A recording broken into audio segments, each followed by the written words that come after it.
Hello and welcome to a midweek Wardy's Waffle. Just before I get into what we've got lined up for in this update, I just wanted to alert you to an Agrii direct drilling day, another one that they're hosting. It's not with me this time in Lincolnshire, it's down near Maidstone in Kent, and it's on the 29th of March. These are the details of it, so please just freeze playing this video for you to look at these shots of what's on. But just to alert you that there's going to be 13 different drills running. We've got there's going to be Horizon, Vercar, Horsch, Vardestat, Sumo, John Deere, Lemkin, Semtech, Claydon, Weaving, Amazon, Kuhn and Sky running there. So yeah, those of you who are in the south of the country, south of the UK, or want a bit further to travel, go down to there. It could be a good day. So please look at that, 29th of March, and it'll be a good direct drilling day. They've got various things running, the drills we're running through. They've got a field that's that's stubble. They've got long stubble, they've got short stubble, they've got some cover crops in some sections. So the direct drills, all the drills are going to be working through all these different plots, so it should be good, interesting to see. So yeah, if you want to watch that, go down, have a look. If you're not busy yourself, which you might be because we've had a lot of rain here, and I was thinking of going down, but I think we're going to be busy here, so I won't be going, unfortunately. But anyway, 29th of March near Maidstone, Agrii direct drilling day. So this week's update, what have we got for you? You remember I do often interviews for Links FM and go into the studio sometimes, and presenter Steve Orchard comes here. Well, I just thought it'd be interesting to hear Steve's history and how he's got into the farming programme, because it's got some really good ratings in the UK. So I go into the Links FM studios a couple of Saturdays ago and talk to Steve about that. I'm also end up on the naughty step this week at a naughty boy school, and you'll see what that's about. I also just highlight that a little bit. We've also had a lot of rain this week, and we haven't got any land work done at all. It seems to be raining every single day, so we take a bit of a look at that and the weather and the drains running and the amount of water we're getting at the moment. And we also move the sheep out. Some of you will see we've had some sheep in the paddocks around the yard here, either side of the yard, and Les has had a lorry in to move the sheep, so we're looking at that as well. So anyway, that's it for this midweek update. Hope you enjoy it. Thank you very much for watching, and if you make it to the end, we'll see you then. I've just arrived at the Links FM studios, and the presenter of the farming programme, Steve Orchard, does a afternoon slot 2 till 6 on the Saturday, and so I'm just going to go and have a chat with him about the farming programme and see how he's got on with it and what he does, because he's doing a cracking job. He's got winning lots of awards and top of many ratings, so we'll go and have a chat to him. So I'm in the studio now. We've got Steve here, Steve Orchard, presenter of the farming programme. We're just going to have a chat to him and just find out a few facts and figures about the farming programme and how he gets on with it, because he is doing a cracking job. Steve, really interesting that you're now doing the farming programme. Your background is not farming. What is your background? My background is definitely not farming. I'm a city boy. I was born in Nottingham. I grew up in Manchester. Lived in Worcestershire, lived in Birmingham, and then came back to the East Midlands again. But no, my background is training, broadcasting, anything but pretty much farming. Farming, yeah. Really, yeah. And so how long have you actually been doing the programme, the farming programme? The programme itself has been on the go for about 30 years now. It was about a year after Links FM launched. I didn't realise it's as long as that. That was 31 years this week. Yeah. So programme about 30 years. I took over 3 years ago. Yeah. All bar a couple of weeks. Yeah, wow. And so of those has been, is it 4 presenters? We've had, we was talking a minute ago, Digby Scott, Sally Elkington, Sally is a farmer's wife, and Sean Dunderdale, who is defected. He's gone to the dark side. He's gone to the dark side, to BBC Radio Lincolnshire, and then yourselves. And I think I've been involved with yourself in the last 2, which is great to be involved. So I think, for one thing that really hits me is how you've picked it up, because for those of you who don't know the farming programme, it's won lots of awards. It's one of the most listened to programmes or farming programmes in the country, if not the most listened to. And Steve comes across like he's been in farming all his life, and we've just heard that he hasn't. And of the viewing figures, Steve, where is it on that? Because it is really popular. If you look at Lincolnshire, which is the main area for us, obviously we're the most listened to station of all on a Sunday morning. Yeah. In terms of nationally, I couldn't tell you. I don't have those statistics, but it's grown and grown and grown year after year. And although, as we say, my background isn't farming at all, my background is broadcasting, I'm inquisitive. I like to know things, and I like to ask, find out the answers to questions. But the way I've worked since I took over is to get guys like you the other side of the microphone. So I've learnt over these 3 years the questions to ask. Yeah. And then I get you guys to give me the answers. I don't try and pretend that I know the answers to this. I'm not a farmer. I'm not going to pretend to be an expert, but I know plenty of people who are. Yeah, that's right. And I think it comes across that you do know what you're talking about and the questions you ask. What's the one thing that you really has impressed you, or that you didn't realise about farming? Gosh, one thing. There's been so many things, to be perfectly honest, and I think the complexity is probably the main thing that surprised me. Yeah. Jeremy Clarkson said, when he first started, I thought it was going to be put some seeds in the ground, weather happens, 6 months later you get the combine out and you sell Off it. you go. And that's all that it took. Yeah. What surprised me was the complexity of the supply chain. Even before you get seed to go in the ground, the processes that it's got to go through before it gets to that stage, and then what you do when it's in the field, and then after it's been harvested, before it becomes food, etc., etc. Yeah. So the complexity of it. But what's impressed me, I think, most of all about farming, agriculture, the food production industry, and this is going to sound like I'm saying the right thing, like you prompted me before we've talked, and that's not the case. But the commitment that everybody has to producing good food, producing it in the right environment. Farmers, as I've found out in the last 2 or 3 years, are coming for an awful lot of criticism in terms of what you do with the land. You're sort of trying to squeeze right up to every corner and get everything you can out of the land, which I now know is not the case. Yeah. You have margins in the lands, and you look after the environment and so on and so well. But the commitment that everybody has to producing good quality food in an environmentally friendly way, and in a way that almost fights against some of the economy and the economies of scale and the problems you have in terms of costs and this kind of thing, has absolutely amazed me. Do you think there's still a disconnect with the public about farming and food and the environment and nature, or do you think it's, obviously I think with what you're doing, it's getting better, and what Jeremy Clarkson's doing? Whoever thought we'd be, lauding and praising Jeremy Clarkson? Yeah. But it's true, he has had a big effect on that. I think we've had a little bit of an effect on that. I think you have. But I think the disconnect that was in place with the public is far less so. Yeah. Yeah. I think people understand better what goes on. And things like what we've done this week with tractors into schools filters through as well, because you educate the kids educate their parents and so on. So I think that disconnect is getting less. I think members of the public, the buying public, understand much better now what goes on a farm. Things like Open Farm Sunday all contribute to that, to actually say to people, look, come and have a look. Come and see what goes on. There's no secrets there. And then maybe you'll understand why we do this, why we do that, why prices are the way they are, etc., etc. And when you're putting your programme together, how far in front do you actually start? I've rarely got a blank piece of paper. So I will start the beginning of the week, and I've rarely got a blank piece of paper, because I'll know that things are coming up. There might be farming shows, there might be agricultural conferences, all that kind of thing. Well, yeah, you've been to our direct drilling demo, didn't you? You came on that day last April, and that's so there'll be things in the diary. There'll be things going on that we know about, but I always keep some space clear for news, breaking stories, and this kind of thing. And there's a certain structure to the programme. We've got some regulars, so we'll have Sean Sparling talking agronomy and a crop report. We've got a report from Louth Livestock Market on the recent market and the prices and so on, and a grain market report from Open Field, which has prices on it as well. So those are the regulars. That takes up about nearly half of the time we've got available.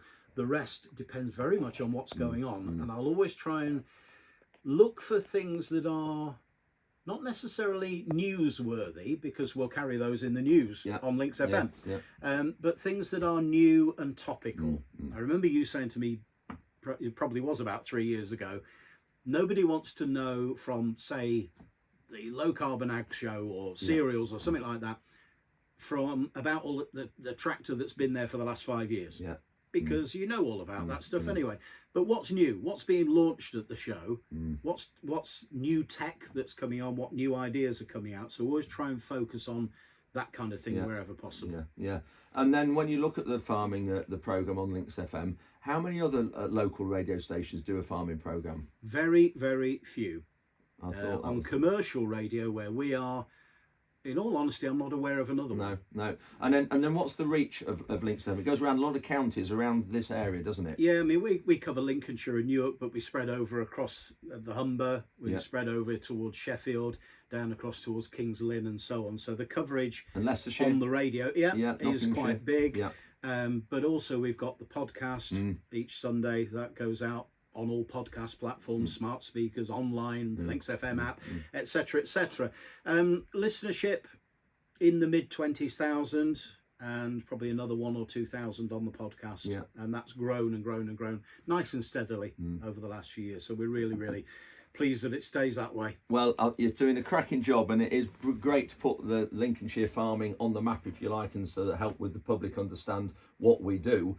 Just so that for the viewers who don't know where it is, how can they listen to you? You can listen on digital radio on a Sunday morning, 7 o'clock.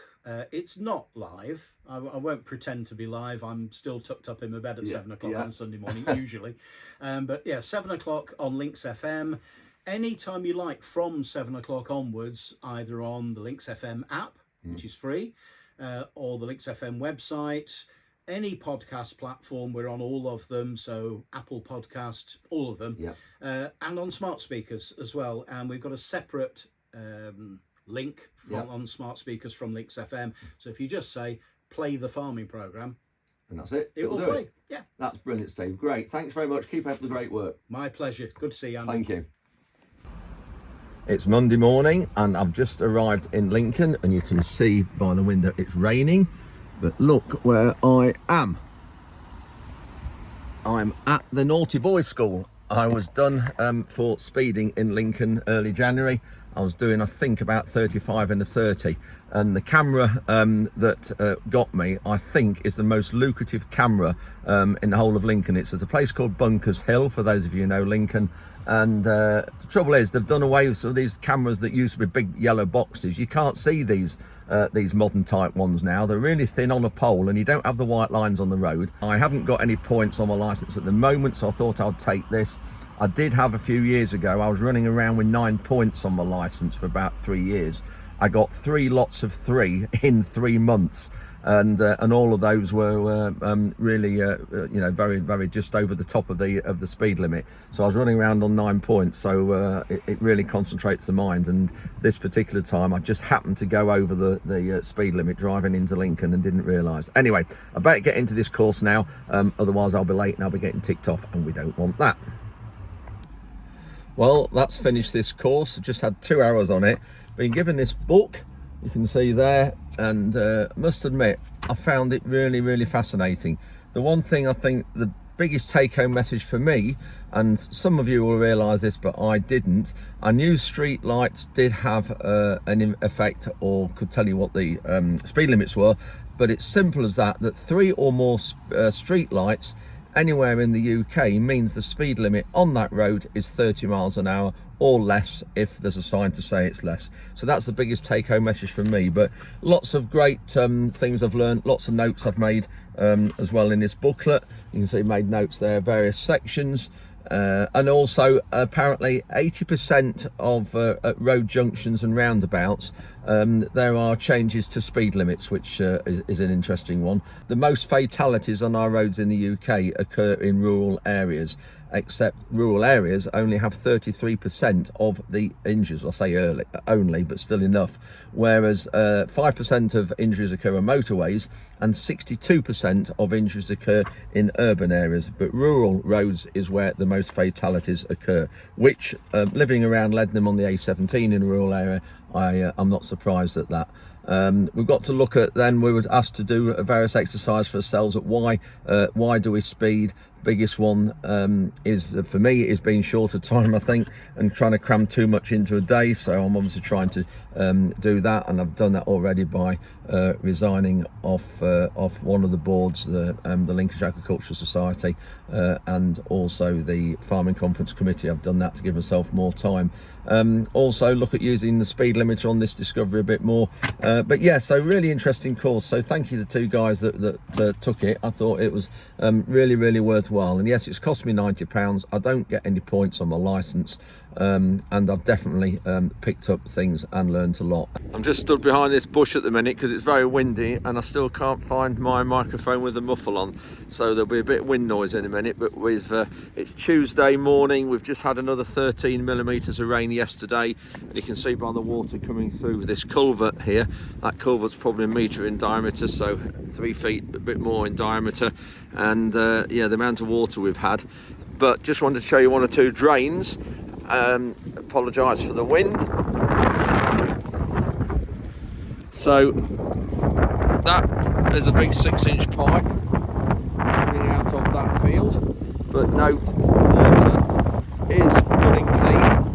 This is a bit brown, but it's coming off other people's fields and the A17 as well. Then looking this side, you can see there another field, pipe running well, that's clean as well, so that's good. But this is the bank that we're going to do out next year. Barry's going to come this next winter and do it all out. Big job here to get all this taken right back, and there's trees growing out the bottom of the bank, and it really wants sorting out. So yeah, big job here next winter. But you can just see how much water this carries, and it's known as the beck. So a lot of water through here, but pleased to see that our drains are running clean. Water in the field there looking really well. That's wheat after spring beans last year. Nala, no. Nala's just found a lone bumblebee, which is a bit odd. There we go. Come on then, let's go, dogs. So Les has got the lorry ready or here today for the sheep to be moved from the paddock. This is it now, just backing up. He's going to pen them up on this bridge here. When he gets his angle sorted, you can see the water down this dike. There's a good lot of water coming down here after the rains.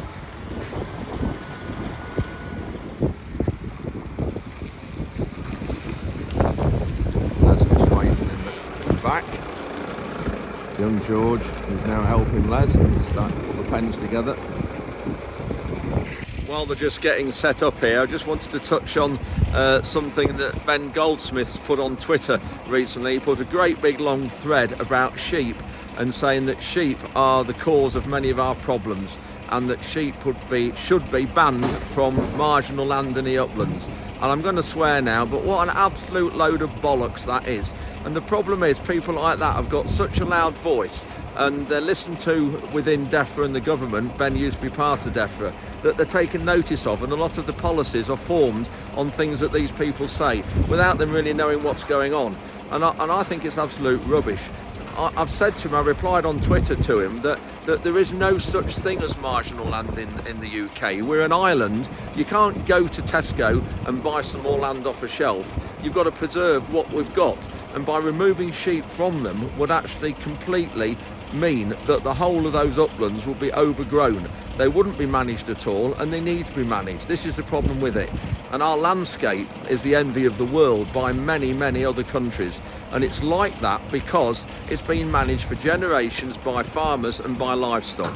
And I think you remove the sheep from the uplands, the farmers would go, and then the next industry to be hit would be tourism, because tourism relies on open spaces and the landscape like it does. If it all goes up with trees and it's all planted and all grows into a wilderness, you wouldn't get the tourism in those areas either. And I think it's just ludicrous that they're saying that livestock and sheep are part of or are the problem. They're not. They're part of the solution, not the problem, in my view. So Ben Goldsmith and people like that, please just get out on the farm and get off your soapbox and just start to look at really what is happening and support British agriculture and British food production. Because you remove sheep from our landscape, all that means is we'll have to import more food, which is damaging the environment even more. George is just rattling the bag because they think it's food. Yeah, they're all coming to him, look.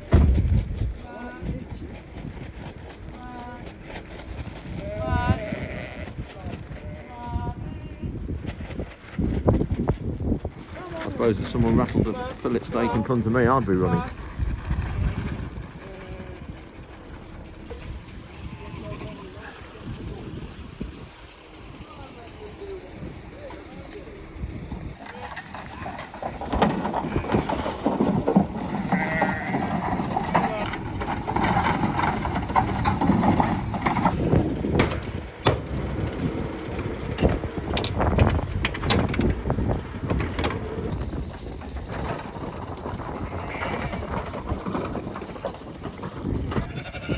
Another lamb drain there, running well.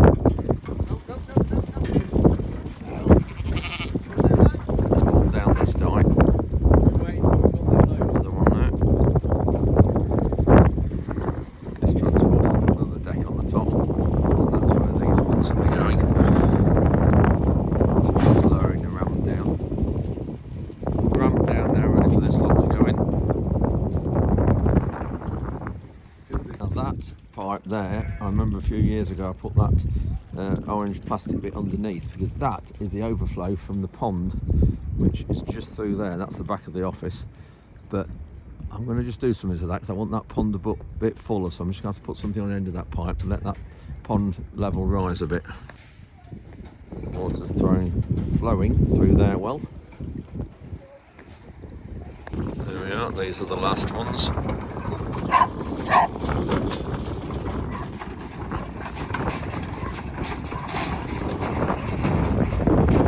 That's it, they're all loaded up.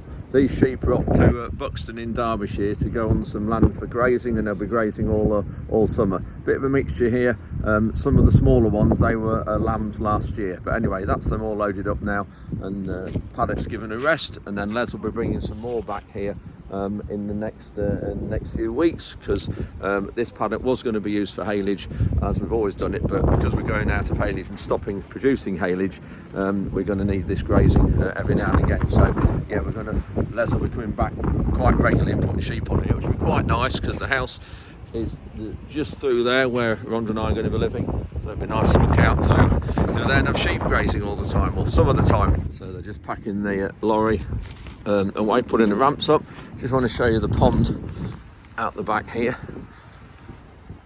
But the outfall for this pond of that drain you've just seen is somewhere in here. Not sure whether I can... Yeah, oh there we go, so now it's not up to the pipe. So I've got Steve Orchard just turned up, you can see from his badge here, the Links FM farming programme. You've just seen Steve a few minutes ago at the start of the video when I went into the radio studios in Lincoln, and of course now Steve's come to the farm. So what we're talking about this week, Steve? Well, we're talking about the sugar beet campaign, which of course after 6 months has just finished, so get some idea as to was it good, was it bad, was it indifferent, some numbers, and we'll be talking about that on Sunday's farming programme. And also talking about lamb and sheep? Yes, I'm heading off now to Gelston Lamb and go and have a word with Chris Elkington, see how the lambing season's gone, and talk about that, and things like sheep worrying. So this here is where our water comes through. This is the River Brant, and we've got the village of Brant Bruton just nearby, and there's a weir here and an Environment Agency monitoring facility station. You can see the boxes there on the river, and I'll get the location of this and put the location up, and this is it, so you can actually see this where I'm stood at the moment, the amount of water coming through here from the rain we've had in the last few days. So I'll just flick the camera around and show you what we've got here. But this water then eventually goes through the middle of Lincoln and joins the Witham, the River Witham. So you can see there the amount of water coming through over here, and that's coming out of the dike. It's coming from those fields. And just go down this grass bank.